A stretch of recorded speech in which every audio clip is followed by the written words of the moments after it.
Ako si Ilyas, ang tagapagtanggol ng bayan, ang boses ng mga walang tinig.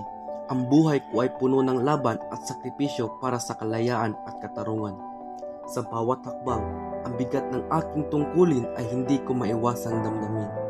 Ngunit ang aking pagnanais na ipagtanggol ang mga inaapi ay nagpapalakas sa akin. At sa gitna ng aking mga pagsubok, mayroong isang liwanag na patuloy na nagbibigay sa akin ng lakas.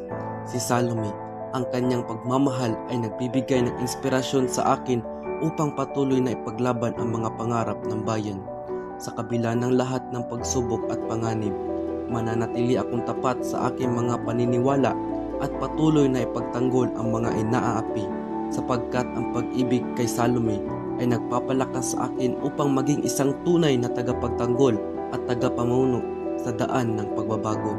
At ako, si Ilyas, ay magiging patuloy na tagapagtanggol at tagapamuno sa daan patungo sa isang mas maliwanag na kinabukasan.